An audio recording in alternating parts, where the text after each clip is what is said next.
Hello friends, welcome back to my channel Kannayya prince. ఈరోజు అయితే మీకు గోంగూరతో ఒక చక్కటి చట్నీ రెసిపీ అయితే చూపిస్తున్నాను.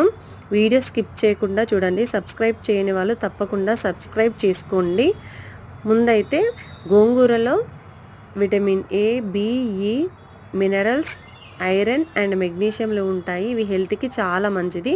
అప్పుడప్పుడు ట్రై చేస్తూ ఉండండి. ఇందులో నేను పల్లీలను కూడా యాడ్ చేస్తున్నాను. సో గ్యాస్ ఆన్ చేసి ప్యాన్ పెట్టేసి అందులో పల్లీలను యాడ్ చేసి మీడియం ఫ్లేమ్లో రోస్ట్ చేసుకోవాలి.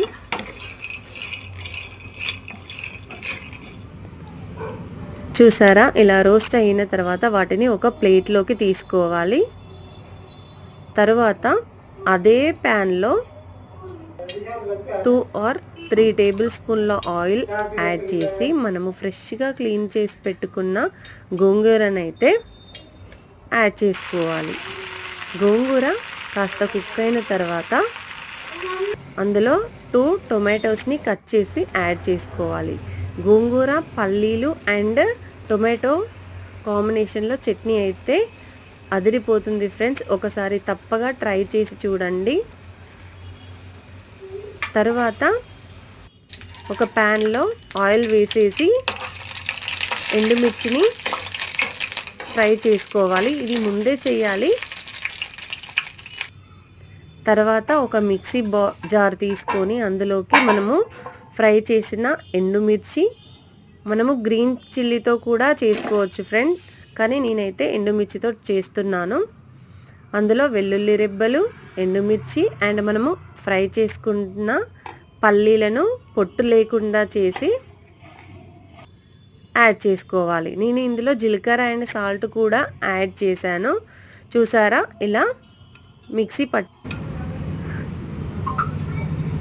ఇది ఇలానే అన్నంలో వేడివేడిగా అన్నంలో తింటే చాలా బాగుంటుంది. ఒకసారి ట్రై చేయండి. తర్వాత మనము కుక్ చేసి పెట్టుకున్న గోంగూర అండ్ టొమాటోను యాడ్ చేసుకోవాలి. చూసారా, ఫైన్గా కాకుండా కొంచెం బరగ్గా మిక్సీ పట్టుకోవాలి. తర్వాత అందులోకి ఆనియన్స్ని కట్ చేసి అదే మిక్సీ జార్లోకి యాడ్ చేసుకొని కొంచెం చిన్న చిన్న పీసెస్ ఉండేలాగా మిక్సీ పట్టుకొని మనము చట్నీలోకి యాడ్ చేసుకోవాలి. తర్వాత ఒక ప్యాన్ పెట్టి అందులో ఆయిల్, కరివేపాకు, ఎండుమిర్చి వేసుకొని పోపు పెట్టేసుకోవాలి.